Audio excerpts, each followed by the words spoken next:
e boa noite a todos que espiritualmente também estão presentes.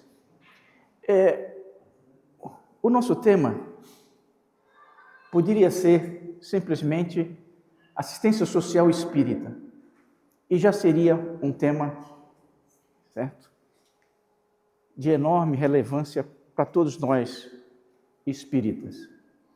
Mas o que nós queremos é fazer um pouco mais do que simplesmente ver o que é assistência social espírita, princípios, diretrizes, alertas, ou o que seja. O que nós pretendemos é ver o quanto essa instituição, o nosso lar, está entrelaçado na assistência social espírita. E isso a gente pretende fazer por quê? Porque, como já foi dito, esse mês é o mês do aniversário da casa, faz 79 anos, certo? É o preâmbulo dos 80 anos, ano que vem. Então, a ideia é ver como é que a casa está harmonizada com os conceitos, princípios da assistência social espírita, em função do trabalho que ela desempenha com os nossos amiguinhos no outro prédio. Mas não somente isso. Todas as vezes nós sempre entrelaçamos o tema com um livro. Em especial, hoje nós destacamos esse livro chamado Dimensões da Verdade.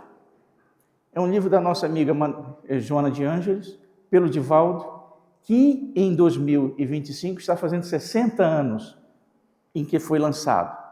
Mas não apenas isso.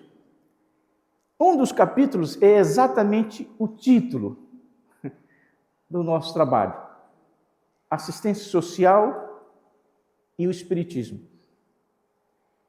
E nesse capítulo tem uma frase que é o ponto central do nosso trabalho.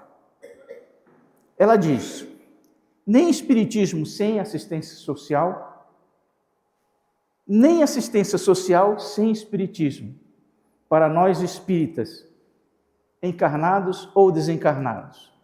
Vamos demonstrar a frase, mas a princípio deve ficar claro que a nossa doutrina espírita não pode deixar de realizar um trabalho de assistência social espírita, e nem os nossos trabalhos de assistência social não podem ser feitos sem as diretrizes da doutrina espírita.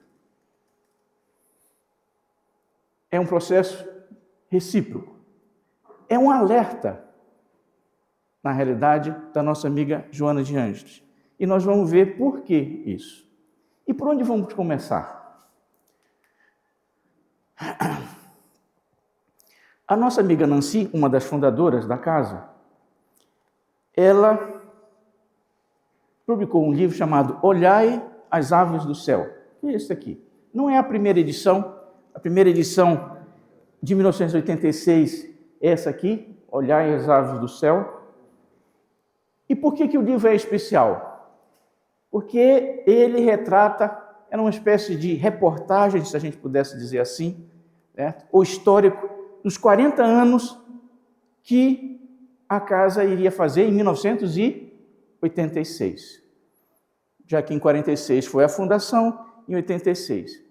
Então, o livro, certo, tem essa ideia de trazer um retrospecto para aqueles que não conheceram o nascimento da casa e nem os seus 40 anos de existência. O livro foi feito. E ela desenvolve o livro todo em horas. Então, teve a primeira hora, a segunda hora, a terceira hora, a quarta hora. Mais ou menos cada hora, um ciclo de 10 anos. Como o livro só retrata os 40 anos, ela foi só até a quarta hora. Nós continuamos, por nossa livre e espontânea vontade, e dizemos que nós estamos na sexta hora. Por que sexta hora? Porque corresponde ao tempo de 2016 até 2026, que quando vai completar 80 anos. E a sétima hora é até completar os 100. Mas nossa ideia não é varrer essas horas. Não há tempo e nem é realmente o objetivo. O nosso objetivo é destacar alguns marcos da casa, e em especial um deles que tem relação específica com a assistência social espírita. O primeiro marco, não sei se estão observando, tem um XXX. Não é X do aplicativo lá do Elon Musk, mas é X de interrogativo. Por quê? Ela chama esse primeiro marco de preparação. E é algo que nós preferimos chamar de planejamento. É tudo aquilo que acontece antes que uma casa espírita seja fundada, em termos espirituais. Todas as casas espíritas, inclusive esta, elas têm uma espécie de um planejamento espiritual. Qual vai ser o foco da instituição? Crianças desamparadas? Enfermos? Cada casa espírita tem um foco dentro de a assistência que ela pretende prestar. Esse foco não cai do céu. Ele reflete quais são os espíritos que lá vão trabalhar. O passado deles. O que requer de trabalho, de resgate daquele núcleo de trabalhadores que vão realizar e materializar a casa. Então, toda a casa, ela tem um planejamento reencarnatório, se a gente pudesse dizer assim. E isso leva décadas, séculos. Há muitos séculos, centenas de espíritos se comprometeram a colaborar nesta obra. Quem está falando isso? O diretor espiritual da casa, que está nesse livro, essa declaração. Então, esse é um primeiro ponto muito importante. Todas as casas espíritas, elas refletem um trabalho espiritual que foi feito, às vezes, de séculos antes. Então, quando a casa, o nosso lar, por exemplo, foi fundado em 46, na realidade, ele começou no momento em que, 40 anos antes, os principais pessoas que iriam fundar a casa reencarnaram. Ninguém vê, muitas vezes, isso. Na realidade, o nosso lar começou no momento em que aquela equipe que participou desse planejamento diz, agora vamos torná-lo realidade. Só que a realidade começa na reencarnação. A materialização foi 46 anos depois. Estão entendendo? Muito bem, esse é um ponto importante. Então, o zero, como está aí, é em 1946. Já diz, reflito aqui, novamente, que a primeira corpo diretivo da instituição era composta de 10 mulheres. Nós dizemos que isso foi uma grande, poderia dizer, uma discriminação odiosa conosco, homens, certo? Porque dos 100 e poucos fundadores, escolheram 10 só as mulheres. Isso, na realidade, reflete a grande realidade que ainda hoje, em que a maioria da assistência ou dos participantes da doutrina, dos núcleos espíritas, são femininos. Há uma preponderância em quase todos os grupos, seja grupo mediúnico, de assistência social e assim sucessivamente, administrativos, por parte do corpo feminino. Tem razões espirituais, que não vem o caso. Mas o certo é que em 1946, o nosso lar nasceu fisicamente, porque espiritualmente ele já tinha nascido. No momento em que aquele grupo de 10, por exemplo, reencarnou. 40 anos atrás, 30, 50, 60. Estão compreendendo? Muito bem. Mas nós não queremos ir aquelas horas uma por uma. Vamos ver a lei de 6, em 1952, um terceiro marco. Por que é importante? Porque 6 anos depois de 46 é que nós materializamos aquele prédio que está do outro lado. Então, nós poderíamos dizer que o nosso lar, que nós conhecemos, nasceu em 52. Muito bem. De 52 até agora, 2025, temos 70 e poucos anos. 2 fatos nós queremos destacar. Primeiro, 1958 foi fundado o Departamento de Cultura Espírita do nosso lar. É algo de extrema importância. Nós consideramos o esteio principal espiritual da casa. É de enorme importância e responsabilidade esse departamento. Em 57, o nosso lar, junto com amigos da Federação Espírita do Estado de São Paulo e espíritas do Rio Grande do Sul, fizeram uma espécie de... foi chamada de Cruzada Nacional para a Redenção da Criança. Foi um movimento envolvendo essas 3 instituições com o objetivo qual? De angariar recursos para que a Federação Espírita do Estado de São Paulo fizesse, alguns anos depois, o nascimento da Casa Transitória. Já ouviram falar? A Casa Transitória, o que é da Federação Espírita de São Paulo? É o serviço social espírita prestado pela Federação. Então, o nosso lar estava também precisando angariar recursos para fazer a expansão das atividades dele. Se uniram. E o pessoal no Rio Grande do Sul, durante 40 dias. Por que destacamos isso? Porque esse ponto, certo, mostra claramente que as casas espíritas têm dimensões.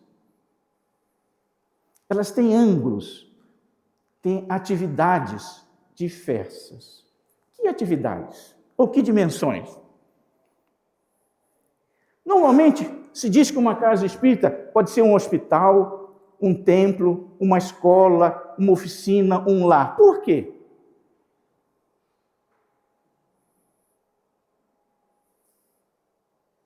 Na realidade, todos nós que frequentamos as casas espíritas, muitas vezes a gente não tem na cabeça, é um hospital, mas por que é um hospital? É uma escola, mas por que é uma escola? Porque, na realidade, associada a cada uma dessas funções ou dimensões, você tem atividades. Que atividades? Por exemplo, o hospital. Por que a casa espírita tem a dimensão de hospital? Porque ela tem uma atividade de assistência espiritual, que é o quê? Os trabalhos de desobsessão, os passes, certo? As cirurgias em determinados centros. Ou seja, a casa espírita presta a assistência espiritual. É isso que eu vejo. Mas por trás tem a dimensão de hospital. A escola. Por que a dimensão escola existe? Porque dentro da casa espírita tem uma atividade de estudo doutrinário. Então, todas as funções elas estão refletidas em atividades. Hoje, a gente quer ver uma atividade. Qual? A de assistência social. As casas espíritas precisam ter todas essas atividades. Queremos destacar uma hoje. Poderíamos varrer uma por uma, explicando o motivo, o porquê, o que está por trás. Hoje nós queremos ver assistência social. E aonde vamos começar? Vamos conversar pela história. Qual foi a primeira casa cristã de assistência social no mundo? Considera-se dentro da doutrina espírita que a primeira casa de assistência social cristã no mundo foi a igreja dirigida por Pedro, chamada Casa do Caminho. Poderiam alguns dizer, não, você está achando que é assim. Não. Se a gente for ler o Paulo Estevão, livro do nosso amigo Emmanuel, certo? Que retrata o quê? Os 100 primeiros anos do cristianismo, ele vai retratar um momento muito importante, no qual o Paulo de Tarso, junto com outros amigos dele, vai visitar Pedro na Casa do Caminho, com que objetivo? Ele queria, na realidade, ouvir a palestra do Estevão, para saber se ele enquadrava o Estevão como revolucionário em termos doutrinários ou não. Só que ele imaginava ver alguma coisa. O que ele encontra? Compacta massa de pobres e miseráveis que eram atendidos pela Casa do Caminho. Ele não entende, se assusta e não compreende por que isso estava ocorrendo. Então, a Casa do Caminho é a primeira instituição de assistência social cristã. Não podemos falar de espírita porque o espiritismo não existia. Agora, e dentro da doutrina espírita? Nós fomos varrer a história da assistência social no Brasil. A primeira instituição espírita que teve um trabalho de assistência social foi a Federação Espírita Brasileira, em 1890, que ainda existe esse trabalho, certo? Teve uma grande ajuda no começo do nosso amigo Dias da Cruz, que era um médico homeopata, contemporâneo do Bezerra, professor da Faculdade de Medicina, certo? Que, de certa forma, foi um dos grandes baluartes do serviço de assistência aos necessitados. Essa que era o nome. 1890. E aqui em São Paulo? A primeira associação espírita que teve um trabalho de assistência social foi em Santos. Ainda hoje existe. 1895. Tem mais de 100 anos. E a terceira foi no Rio Grande do Sul, o Hospital Espírita Allan Kardec, 1912. Isso são as origens. Por que nós estamos colocando isso? Porque e as origens vendo o nosso lar? Por quê? Certo? A gente pensa assim, não, as pessoas, não, vou fundar uma casa, vou fundar uma instituição. Não é assim. Certo? Tem todo um trabalho, certo, de juntar as peças que não é visto e que nós queremos destacar. Em termos de São Paulo, em 1937, a Federação Espírita do Estado de São Paulo tinha um departamento chamado Departamento das Damas da Caridade.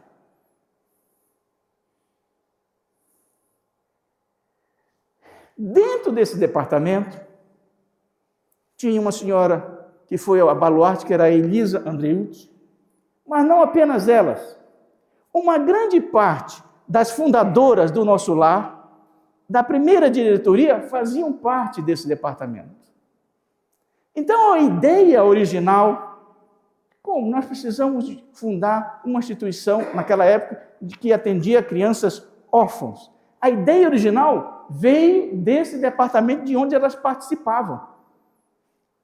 Como em 1944 surgiu o Nosso Lar, certo? Com a ajuda do comandante Armon, naquela época, que era o secretário-geral da federação, eles falaram, está na hora de fundar o Nosso Lar.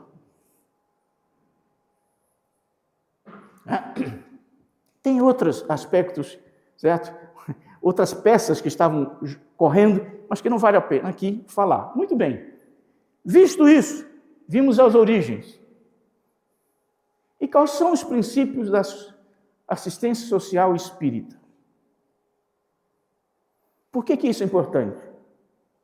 Porque nós queremos ver como é que o Nosso Lar se enquadra deles.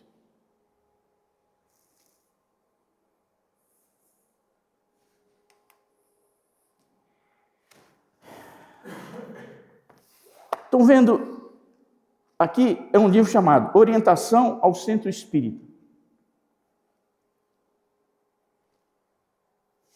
É um livro que é uma compilação feita, um trabalho coletivo, feito pela Federação Espírita Brasileira, certo?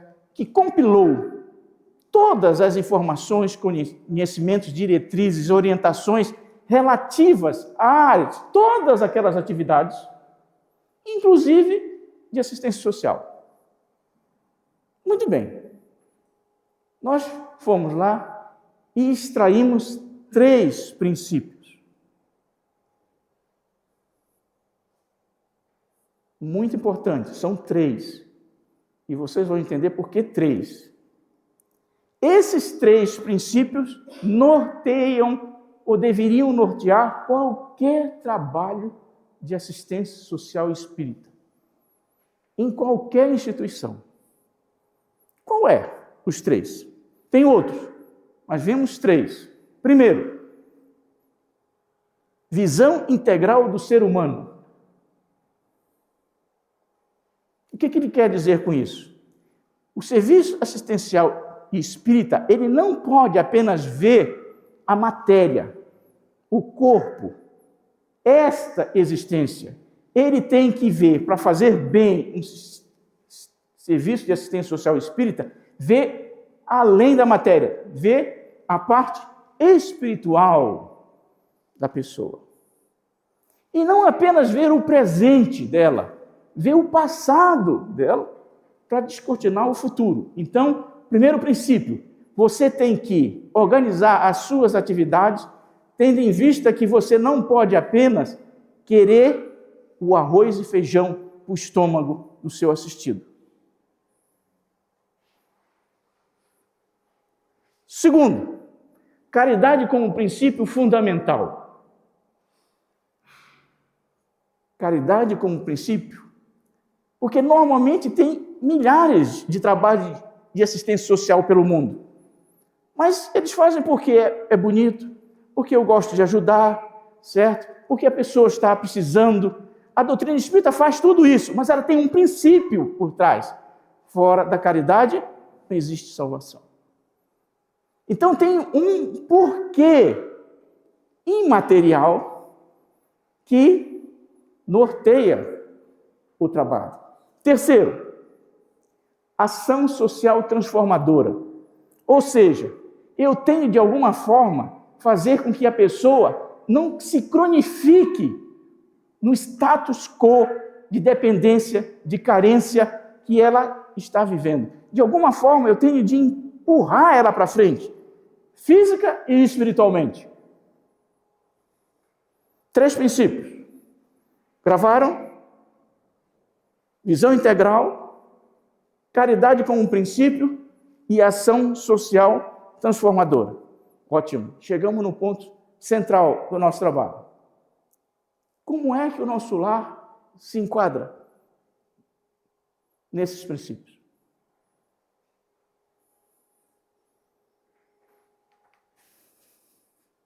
A nossa amiga Nancy, no livro, esse que nós acabamos de falar, ela responde 3 perguntas. 3 perguntas, 3 princípios. Primeiro, Nancy, como cada assistido é visto pelo nosso lar? É a visão. Qual é a visão do nosso lar em relação à assistência social? Primeiro ponto. Primeira pergunta. Como é que você vê, ou o nosso lar vê, a direção do nosso lar vê o assistido? Resposta. Cada assistente e cada assistido deveriam ser vistos em sua integralidade, tanto na realidade espiritual quanto na realidade social. Ou seja, ela está casando com a visão integral. Entenderam? Ela está dizendo, olha, isso é importante, não é apenas o assistido, mas o assistente ou o trabalhador, ele deve também ser visto pela parte material e espiritual.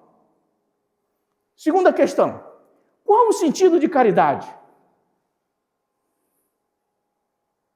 Resposta dela. Kardec obteve a resposta clara e definitiva de que a ideia de caridade retrata o pensamento de Jesus. Ou seja, ela está dizendo, olha, por trás do nosso trabalho está refletindo o pensamento do Cristo, que se reflete na frase, fora da caridade não existe salvação. Essa posição, essa visão se entrelaça com o segundo princípio, uma caridade material e uma caridade espiritual. E terceiro, qual é o lema do nosso lar? Vocês sabem qual é o lema do nosso lar? Assistir é educar. Terceiro princípio, ação educadora. Mas o que é isso? Assistir é educar. E por quê?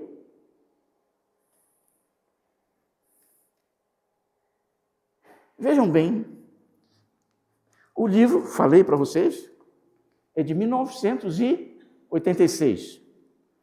O livro que nós estamos vendo, os princípios, que é da Federação, é de 2000 e pouco. A nossa amiga Nancy e o nosso lar tiveram uma antevisão clara. Quais deveriam ser os princípios? A visão da instituição perante o Espiritismo. Muito bem.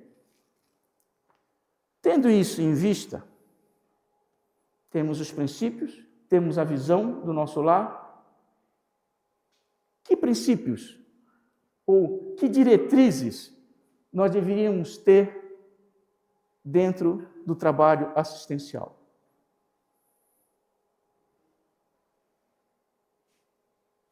3 princípios, 3 diretrizes, 3 visões. Primeiro, as obras da caridade material somente alcançam a sua feição divina quando colimam a espiritualização do homem. É uma diretriz que está baseada em quê?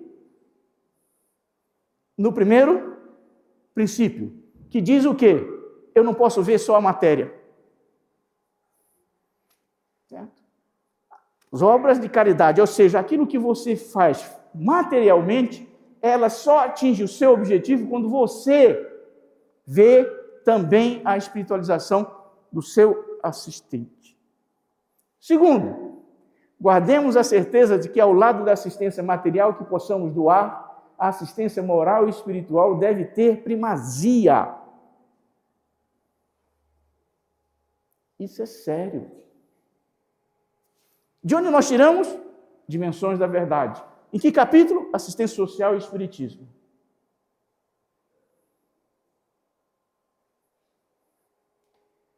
Terceiro, é o nosso amigo Humberto de Campos, e nós já falamos aqui também. O terceiro princípio qual é? Você tem que, de alguma forma, educar, promover, orientar, esclarecer o seu assistido. Se você só fizer isso, você está fazendo. Se você não fizer isso, você está fazendo o seu trabalho pela metade. O nosso amigo Humberto de Campos, no livro Cartas e Crônicas, no primeiro capítulo, ele tem um título chamado Lição das Trevas. Observem que o mentor foi absolutamente preciso no português. Ele não disse lição nas trevas. Qual é a diferença entre lição nas trevas e lição das trevas? Primeiro, você pode aprender alguma coisa no umbral? Pode. Lição nas trevas. Agora, você pode aprender alguma coisa das trevas? É outra coisa. E é esse ponto que ele destaca aqui, que tem a ver com esse princípio. Ele retrata o quê? Ele retrata uma expedição.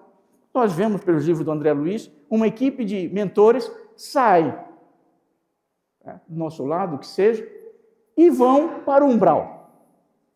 Fazer o quê? Assistência espiritual. E lá eles encontram o quê? Um grupo de espíritos extremamente desequilibrados. E se destacava um, que era o líder. daquele grupo. E no grupo de trabalhadores espíritas, se destacava um espírito. Quando o líder daquele grupo, que estava no umbral, viu aquele pessoa, ele se dirige para os seus companheiros e diz: silêncio. Ouçam o que ele tem a dizer. Os outros não entenderam. Mais ou menos estava dizendo: respeita o cara, porque ele tem alguma coisa a nos apresentar. Não entenderam. O mentor faz uma pequena explanação do que ele estava querendo fazer, porque, certo? No final, ele se dirige para o líder daquele grupo e faz uma pergunta capital: por que é que você pediu para os seus companheiros silêncio para que eles pudessem me ouvir? Ele responde: é porque eu conheço você. Aí o outro é que ficou surpreso: mas você me conhece? Como assim? Sim. Certo? Na minha última encarnação, eu fui ajudado por você. Você trabalhava numa casa espírita, fazia assistência social e me ajudou, a mim e a minha família.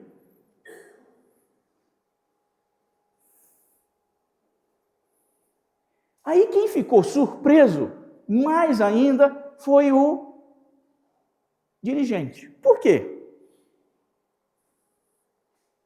O camarada foi ajudado, participou das nossas atividades de assistência social, mas está no umbral.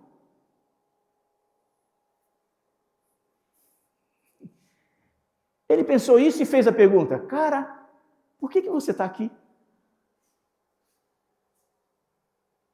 Você não foi ajudado pela gente?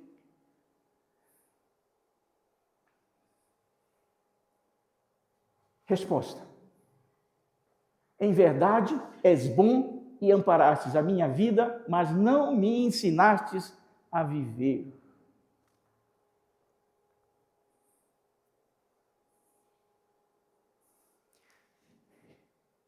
Guardemos certeza que, ao lado da assistência material que possamos doar, a assistência moral e espiritual deve ter primazia. Exatamente por causa disso aqui. Eu posso fazer a parte material da minha atividade, mas se eu não fizer a parte da educação, você não está transformando a pessoa. Você não está promovendo ela espiritualmente. Estão entendendo? Ou seja, a instituição deu o arroz e feijão, mas não deu o ensinar a viver. Isso é sério. Muito sério.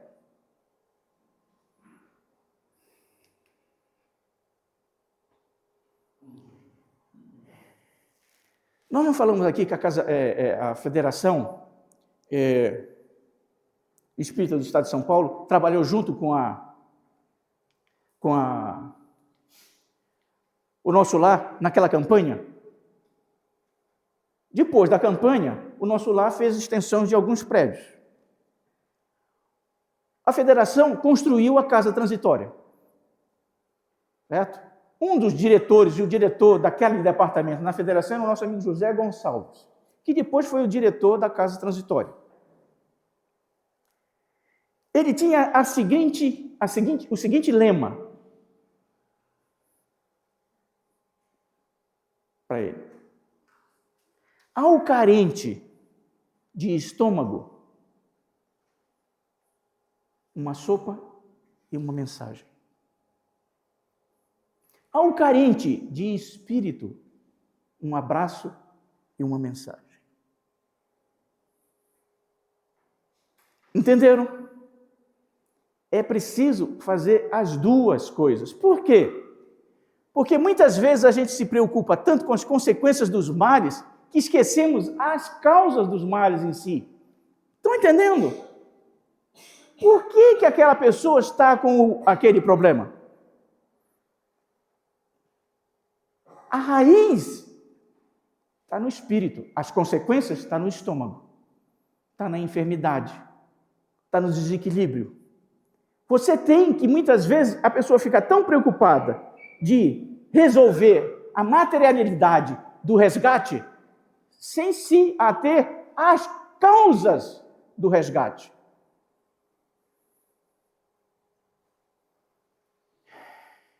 Exatamente por isso que o nosso amigo Manuel Filomeno Miranda faz um alerta para todos nós. Ele diz, cara, tome cuidado. Às vezes você fica tão apegado aos labores externos que as suas forças acabam.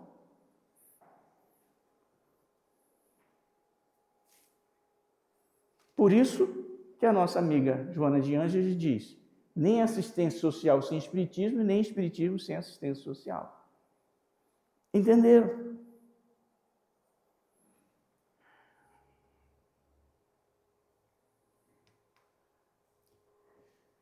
O nosso amigo André Luiz, no livro O Brilho da Vida Eterna, ele retrata vários trabalhos e eles, como era costume, né, eles saem do nosso lar e estabelecem na matéria uma casa espírita que eles possam servir de porto seguro, um porto. E o mentor conhecia a instituição, chamava-se Lar Coletivo de Adelaide. E o André Luiz se assustou. Pelo quê? Pela enorme quantidade de trabalhadores espirituais, pelos trabalhadores materiais e aquilo que eles faziam. Ali. Que coisa incrível! Tá? Uma das... Veja bem, ele não se assustou com os trabalhos de desobsessão, com os trabalhos de cursos, ele se assustou por aquele trabalho que eles faziam de assistência social. Por quê?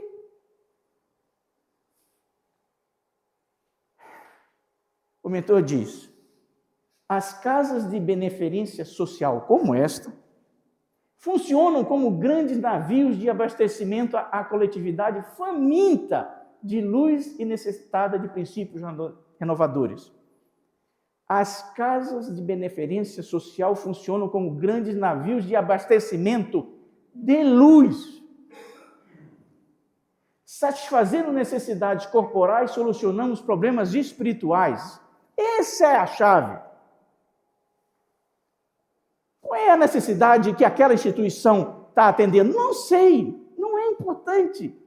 O importante é que aquilo é um meio de eu tentar resolver os problemas espirituais que estão por trás daquelas pessoas.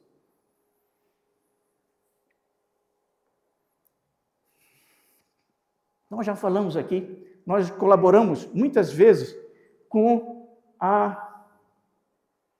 os caminheiros. Aqui foi dirigido pela nossa amiga Zíbia Caspareto. Existiam 1001 cursos dentro dos caminheiros. E muitos trabalhos de assistência social também, enquanto existiu.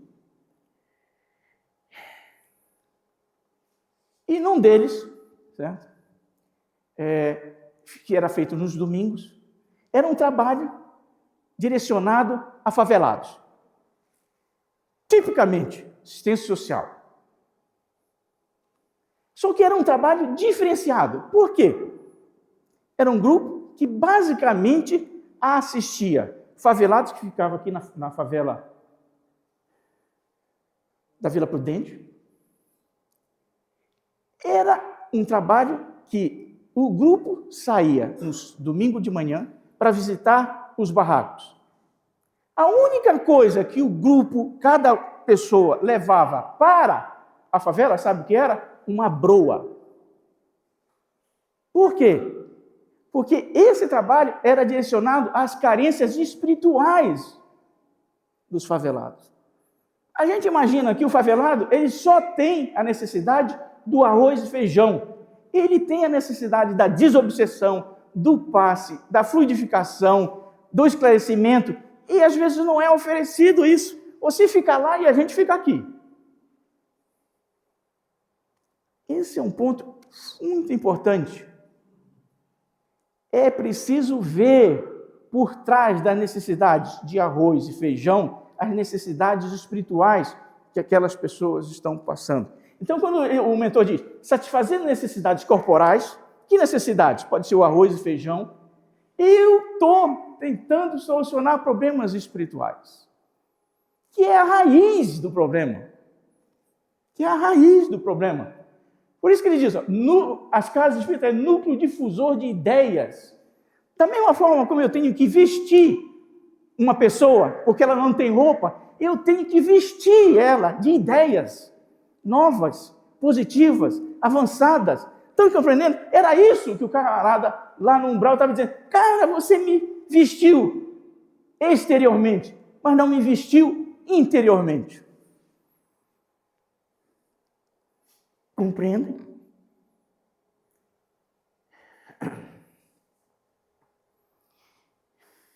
E esse não é um trabalho fácil.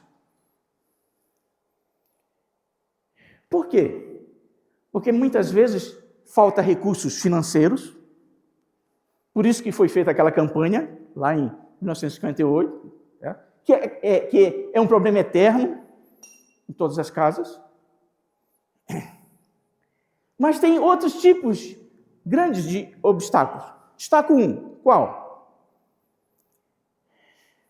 Nós lá, nos Caminheiros, nós fazíamos uma palestra num sábado, num mês, fechada para os trabalhadores da casa. Mais especificamente, trabalhadores da área de assistência social. E numa dessas vezes veio um senhor, né? Chamava-se Allan Kardec, por coincidência, devia ser filho de um espírita já, né?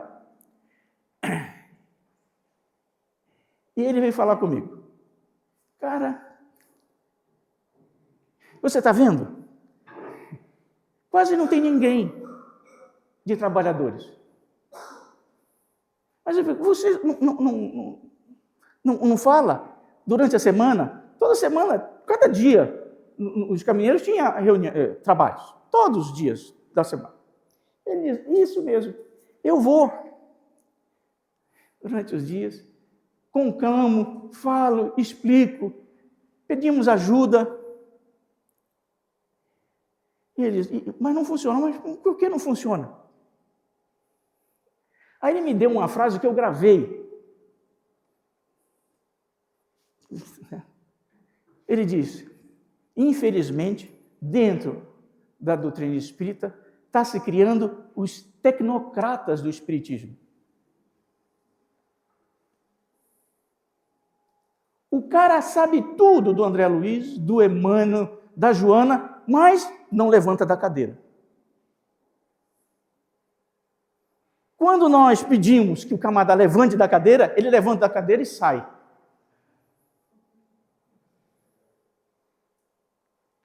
Estão entendendo? Certo? Então, isso é importante. Quando a Nancy diz, olha, o assistido e o assistente devem ser vistos na sua integralidade, certo? Na sua parte espiritual e na sua parte material. Isso é fundamental, é essencial.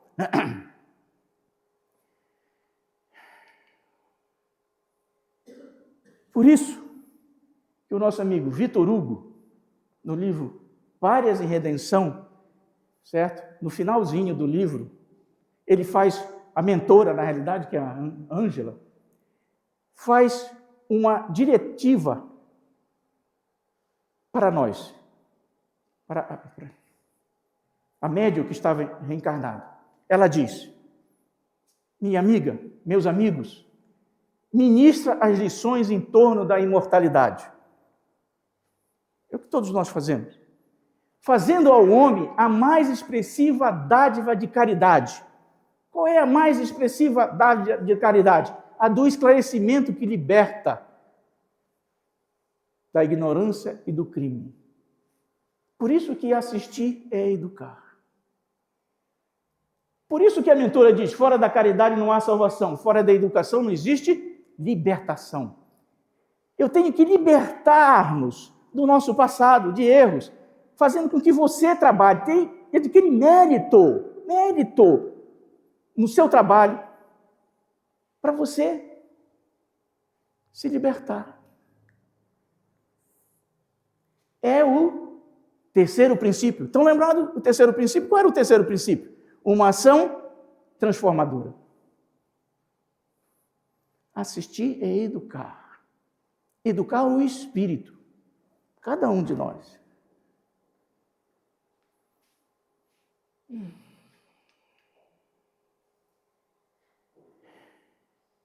O importante não é solucionar ou mudar as dificuldades terrenas, mas servir. Não sei se vocês conseguem apreender o significado da frase da nossa amiga. As atividades de assistência social que uma instituição espírita pode realizar é um meio de você ajudar o outro a se libertar, física e espiritualmente, e é um meio para você servir. Por isso que as pessoas não veem isso, não levantam da cadeira.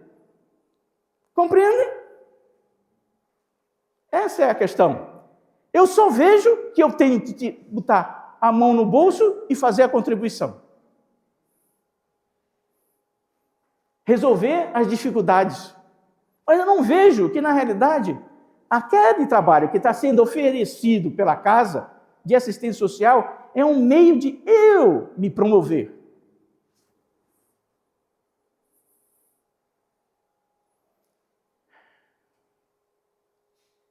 Normalmente a gente termina com uma poesia. Hoje é quase uma poesia, certo? Do nosso amigo Emmanuel, em que ele diz: leve auxílio que estendas, mas apoio a servir. A esperança que espalhes é uma estrela a esperar-te. Dor que tires dos outros, provas que te afastas. Todo bem rende o bem pelas contas de Deus. Ou finalizando, o bem que faças, que bem? Aonde? O que nós estamos fazendo é, você tem que fazer esse bem, olhando a parte material e a parte espiritual. Em especial a parte espiritual. Porque as carências físicas, orgânicas, mentais, cognitivas, elas refletem problemas espirituais. Que você deve ajudar, apoiar, educar, mas viajando sem parar em muitos corações, espelhará luz no longo curso. Para quem? Para você, nos caminhos sem fim do futuro, mesmo que não saibas ou não tenha esquecido, este surgirá mais além, mais formoso, mais fecundo para você. Então, todas as atividades, todas aquelas dimensões, estão lembradas das dimensões? Escola, hospital,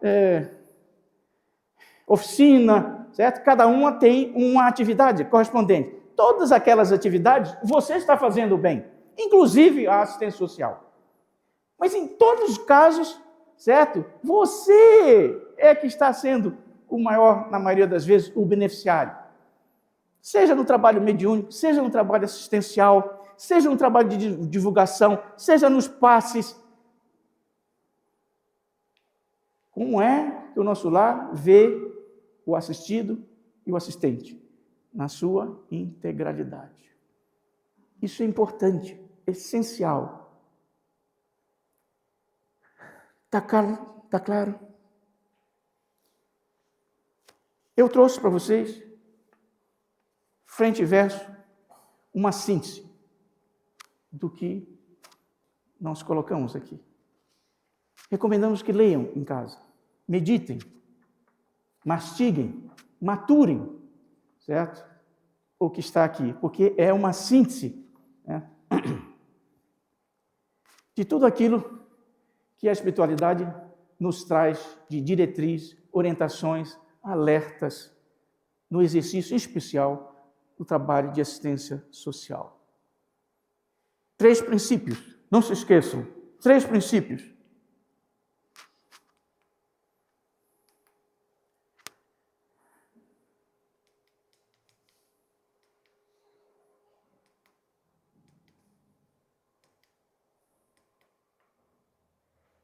Visão integral, caridade material e espiritual e ação educadora. Esses são os 3 princípios básicos. Não são os únicos.